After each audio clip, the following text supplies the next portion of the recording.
Não que eu não tivesse nu de medo, mas eu ficava mais curiosa, sabe? Do que realmente com medo. Meu maior medo do terror é terror psicológico. Tipo, pessoas do seu dia a dia se comportando de maneira muito inesperadas.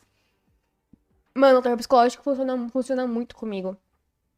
Eu li Killing Stalking, que é um mangá. Que, enfim, teve uma treta, eu acho, porque, tipo, pessoas mais novas liam e romantizavam. Mas basicamente fala sobre um stalker e um assassino. E eles têm uma relação, eles convivem basicamente na mesma casa. E mostra o convívio deles. E, mano, é um negócio que você fica coisado. Tinha horas eu tinha que parar de ler porque eu começava a pensar muito como o assassino. Não tipo, vou matar as pessoas, mas o jeito melancólico dele, do jeito triste dele. Nossa, tá todo errado o negócio, que coisa feia. A Rebeca chamou Altos Demônios por causa dela, que nada. Sabe a cena que me tinha cagado? É a cena de filme que tem cópia de uma família que fica observando essa família do lado de fora. É, eu acho que já vi esse trailer desse filme. Imagina você de boa em casa e alguém igual você fica te olhando. É foda isso. É, então, já ouvi falar, mas eu nunca vi. Vamos continuar vendo. Vamos. De Lovecraft nunca foi criar demônios, mas sim seres extraterrestres abomináveis, tendo seu panteão evoluído mesmo após sua morte pelas mãos de outros autores, como Auguste Derleth, Clark Ashton Smith e Stephen King. Os grandes Stephen antigos. King. O mais famoso dentre os grandes antigos é sem dúvida Cthulhu, referenciado Cthulhu. como deus adormecido e descrito como uma enorme cabeça humanoide com tentáculos. Chegou à Terra milhões de anos antes do aparecimento do homem e a povoou com a sua raça de Deep Ones, seres humanoides anfíbios. Construiu a gigantesca cidade de Hyli, onde é hoje o Oceano Pacífico Sul. De lá comandou seu império até o dia em que as estrelas atingiram um alinhamento que o obrigou a entrar em um sono profundo. Cthulhu desde então dorme na sua cidade submersa por água, aguardando o dia em que a posição das estrelas lhe permita voltar à vida e de novo reinar sobre a Terra. Cthulhu é capaz de comunicar por sonhos enquanto dorme, influenciando alguns seres humanos mais sensíveis durante o sono. Diversos cultos tentam apressar o seu regresso, mas ele próprio não parece ter muita pressa. Especula-se que essa longa hibernação seja uma característica normal do seu estranho ciclo biológico. Este ser teria uma filha chamada Citília e teria muitas semelhanças físicas com seu pai. Citília. Ainda podemos destacar na mitologia Lovecraftiana, dentre os grandes antigos, Igwe, o pai das serpentes. Lagartixa com peninha. É uma lagartixa com peninha, velho. O terror dos teclados.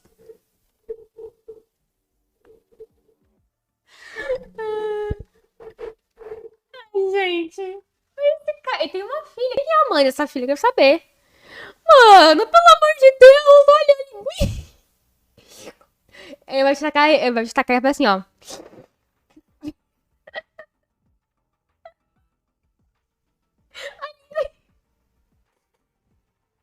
Ele era mó forte, foda-se.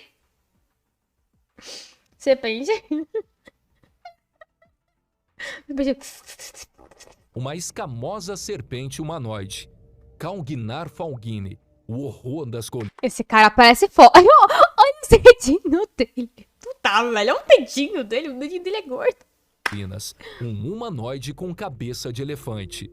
Itáqua, o caminhante do vento, um terrível gigante de gelo.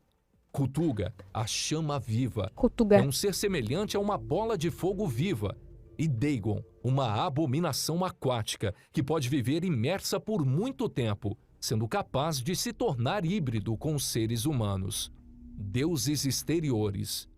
Os deuses exteriores estão extremamente mais poderosos que os grandes antigos na escala cósmica da mitologia Lovecraftiana. E a nomenclatura apareceu pela primeira vez no jogo de RPG O Chamado de Cthulhu, sendo que alguns autores e estudiosos da obra de Lovecraft não aceitam distinções entre esses seres e os grandes antigos. Estes deuses exteriores seriam blasfemos e ignorantes, fora da capacidade humana de compreensão, Nós. no qual o principal desejo está situado entre destruir e escravizar a humanidade. Os deuses exteriores são liderados por Azathoth, o demônio sultão, no qual seu reinado está no centro do universo e se mostra como uma enorme monstruosidade. Fisicamente é uma massa gigantesca e amorfa de caos nuclear, sendo incrivelmente poderoso, mas completamente desprovido de inteligência. Azathoth passa a maior parte do tempo no centro do universo, dançando ao som de deuses menores flautistas. Eu adoro que tem os que. Mano, eles são de boa. Eles dançam. Eles são um terror, eles dançam. E imaginei, tipo, eles. Quando tem os caras dançando assim, ó. E. Tem medo deles. O centro do universo, velho. A maior parte das suas aparições em locais diferentes desse estão relacionadas com catástrofes gigantescas, como é o caso da destruição do quinto planeta do Sistema Solar, Nyarlathotep, o caos rastejante, e o único deles que tem... Tem união do Tep, tem Nyarlathotep. Mano, eu não sei porque vocês estão dando TH. Do Tep, Cthulhu. Eu sei que é do T, que eles acham tão foda. Do T. Por que vocês acham o som tão muito foda?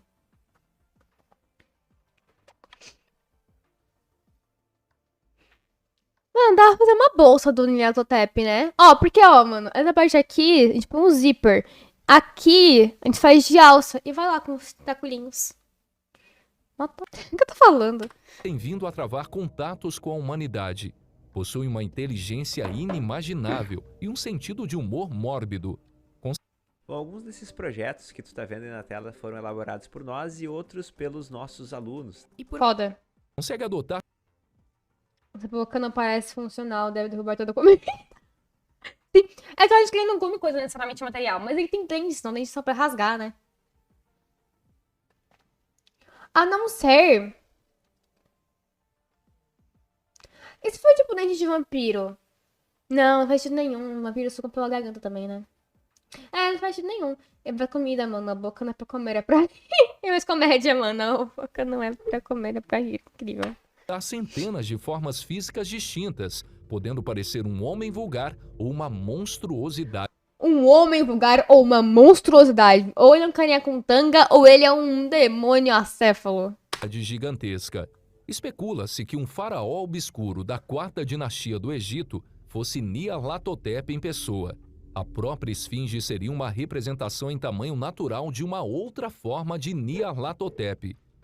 Estes deuses Lovecraftianos exteriores teriam influência ilimitada sobre o universo e seriam divididos em dois subgrupos, outros deuses e deusas exteriores menores. Eu não sei porquê, mas esse... Tem uns que eles não parece que não te fazem sofrer, parece que eles sofrem. Sei lá, eu fico tipo, não, vem cá, deixa eu te ajudar, cara. Olha essa cara de tadinho, vem cá, vamos pra terapia. Deuses anciãos.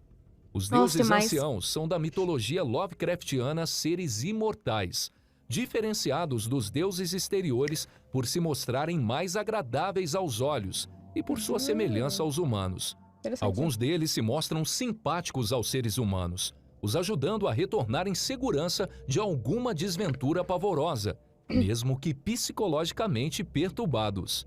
Estudiosos divergem sobre o seu caráter benevolente, sendo que alguns relacionam os deuses anciãos como deuses Lovecraftianos do bem. Suas motivações estão além da compreensão humana, sendo que seu apreço pelos humanos nunca é explicado. O único Eles podem também ser considerados, não sei, na minha visão, quem já viu sobre Dallas Terrorists vai entender. Enfim, quem acompanha RPG do Sabetim vai entender também. Sempre, no caso, e também Call of Duty RPG, tem, tipo, os investigadores paranormais e tem os ocultistas, pororó. Esses deuses, teoricamente, eles são o que fizeram na minha visão, pelo menos, os investigadores existirem, né?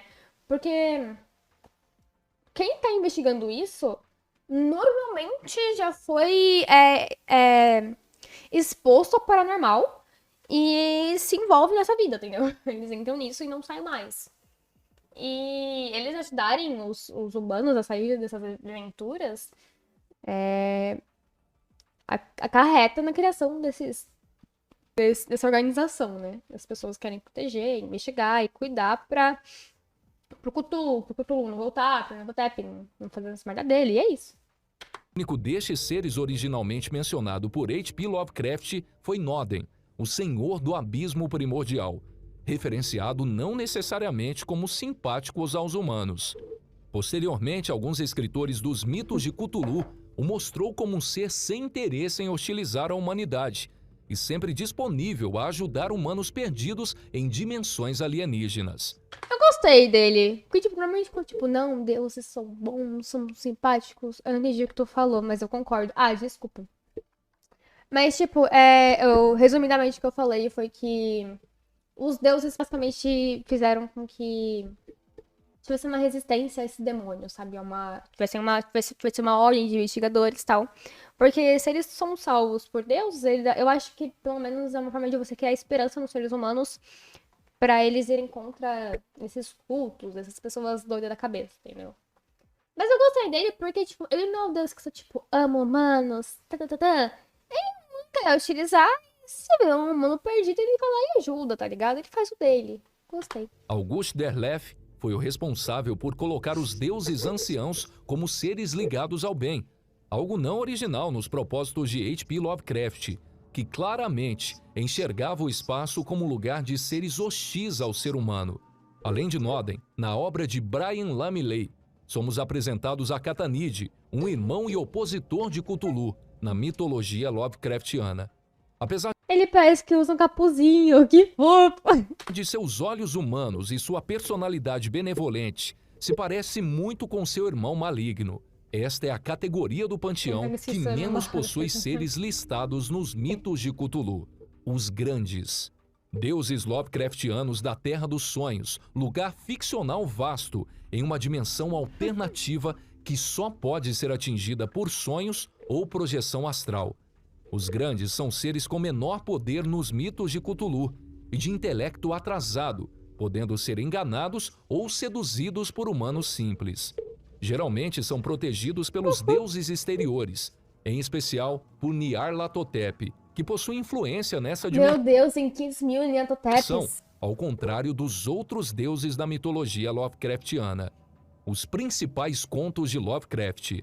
Em Dagon, H.P. Lovecraft explora a mente de um marinheiro que, ao se perder em alto mar, descobre a existência de um ser híbrido em um lugar aparentemente inexplorado pelo homem. Narrado em primeira pessoa, em A Cor que Caiu do Espaço, um investigador quer descobrir mais detalhes sobre um estranho local na cidade de Arkham.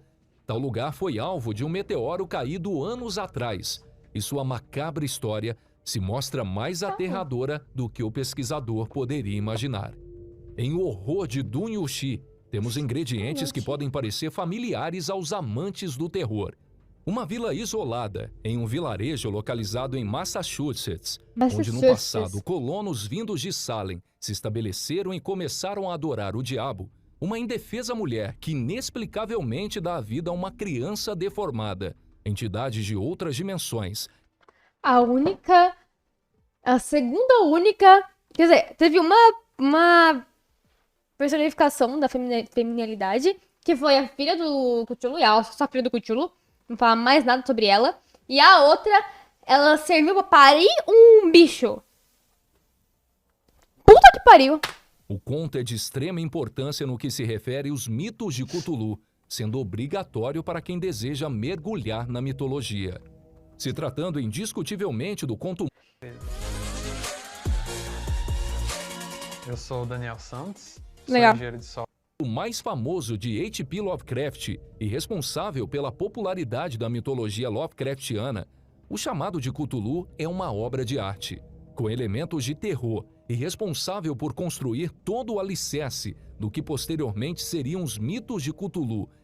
Em O Chamado de Cthulhu, somos apresentados a seres antigos inimagináveis, cultos milenares e uma investigação que traz à tona segredos horripilantes. Parte crucial dos mitos de Cthulhu é nas montanhas de loucura. Exploramos o horror ancestral que vive na Antártida. Mano, eu quero muito saber esse canal, porque acho que não foi esse cara que fez, né? Porque ele parece tipo um roteiro que foi traduzido. Antártida da década de 30, com uma trama envolvendo uma grande expedição no Monte Erebus, um vulcão ativo. Neste conto temos todos os elementos de uma excelente ficção científica, envolvendo tudo aquilo que Lovecraft faz de melhor. Um horror inimaginável, capaz de enlouquecer todos ao seu redor. Na trama temos detalhes sobre uma expedição desastrosa liderada pelo Dr. William Dear, este que relata eventos extremamente macabros com a finalidade de impedir que um outro grupo de exploradores deseje retornar E aí o que acontece? Outro grupo vai lá pra para saber. o continente. Nas Montanhas da Loucura, quase foi adaptado no cinema pelo diretor Guillermo del Toro em Mano, essa é muito 2012. foda. Porém, o longa de Ridley Scott, Prometheus, acabou destruindo seus sonhos, uma vez que a premissa de ambos os projetos fez com que a Universal Studios não aprovasse o prosseguimento da produção. Puta, que merda. Existem várias sequências para o conto de Lovecraft, porém de forma não oficial, uma vez que após a sua morte, vários escritores se apropriaram de suas obras continuando seus mitos. Dentre elas podemos citar a Colder War, escrito por Charles Stross, se passando no período da Guerra Fria, e Ave, de Tim Caron, mostrando uma nova expedição à Antártida. Lovecraft, sem dúvidas, é um dos maiores escritores de todos os tempos e responsável pelo surgimento de uma mitologia rica, Deixa eu ver complexa a cara e dele. extremamente enigmática e misteriosa, com deuses e criaturas tão inimagináveis que foge totalmente dos padrões humanos, tendo contos e lendas macabros que se confundem com os limites do real e do sobrenatural. Vamos ver os comentários. Azaratot. Foda-se. Esse dele é um filme mesmo, levando em consideração o universo. Não sei, é muito confuso isso. Tipo, ele sonhar e criar tudo, tá ligado? Eu acho que ele tem coisas lá e aí ele sonha com base nisso.